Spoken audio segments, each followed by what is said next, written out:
Hi நண்பா. இயக்குனர் லோகேஷ் கனகராஜ் இயக்கத்தில் ரஜினி சார் நடிப்பில் உருவாகவிருக்கும் திரைப்படம் தான் தலைவர் 171வது திரைப்படம். தலைவர் 171வது திரைப்படத்தோட டைட்டிலுக்கான ரிலீஸ் தேதியை நேற்று அறிவிச்சிருந்தாங்க. அதில் ஒரு போஸ்டரை பார்த்தீங்கன்னா வெளியிட்டிருந்தாங்க. அந்த ஒரு போஸ்டரை பார்க்கும்போது நம்ம எல்லாருக்குமே தெரிஞ்சிருச்சு படத்தோட கதை இதுதான் அப்படின்றது. தலைவர் 171வது திரைப்படத்தோட கதை என்ன அப்படின்றத வீடியோக்குள்ளே போய் டீட்டெயிலாக பார்த்துடலாம். அதுக்கு முன்னாடி உங்களுக்கு பிடித்த நடிகர் யார் அப்படின்றத மறக்காமல் கமெண்ட் பண்ணுங்க.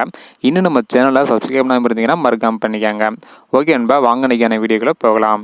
ஓகே அன்பா, தலைவர் 171வது திரைப்படத்தோட டைட்டிலுக்கான ரிலீஸ் தேதி எப்போ அப்படின்றதையும் படத்தோட கதை என்ன அப்படின்றதையும் பார்க்கறதுக்கு முன்னாடி ரஜினி சார் தற்பொழுது வேட்டையன் திரைப்படத்தில் நடிச்சு வராங்க. இந்த திரைப்படத்தோட படப்பிடிப்பு தற்போது வரைக்கும் 75% முடிவடைந்து விட்டதாகவும் ஏப்ரல் மாதத்துக்குள்ள மொத்த படப்பிடிப்பும் முடிவடையும் என எதிர்பார்க்கப்படுகிறது. வேட்டையன் திரைப்படத்தை முடிச்சதுக்கு அப்புறம் இயக்குனர் லோகேஷ் கனகராஜுடன் ரஜினி சார் இணைய போறாங்க. தலைவர் 171வது திரைப்படத்தோட டைட்டில் வரும் ஏப்ரல் 22ஆம் தேதி வெளியாகும் அப்படின்னு சொல்லியிருக்காங்க. டைட்டிலுக்கான டீசரும் பார்த்தீங்கன்னா வெளியிட போறாங்க. இதனால ஃபேன்ஸ் எல்லாருமே செம்ம ஹாப்பியா இருக்காங்க.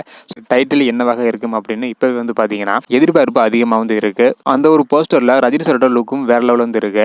அந்த ஒரு போஸ்டரை பார்க்கும்போது நமக்கு கதை இதுதான் அப்படின்றது பார்த்தீங்கன்னா தெரியுது. அதாவது அந்த ஒரு போஸ்டர்ல கை கடிகாரங்களால் செய்யப்பட்ட கை விலங்கால ரஜினி சாரை கட்டி போட்டிருக்க மாதிரி அந்த ஒரு போஸ்டர் வெளியிட்டிருக்காங்க.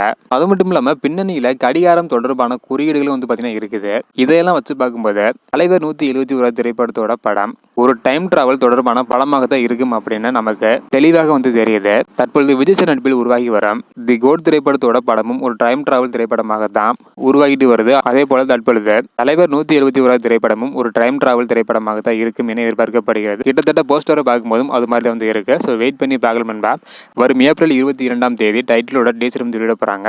அதை பார்க்கும்போது நம்மளுக்கு கண்டிப்பாக தெரிஞ்சிடும். ஓகே நண்பா, தலைவர் 171 திரைப்படத்தோட கதை என்னவாக இருக்கும், டைம் டிராவல் திரைப்படமாக இருந்தால் நல்லா இருக்குமா அப்படின்றத மறக்காம கமெண்ட் பண்ணுங்க. இந்த வீடியோ பார்த்தீங்கன்னா மறக்காம எல்லாருக்குமே ஷேர் பண்ணுங்க. ஓகே நண்பா, தேங்க்யூ.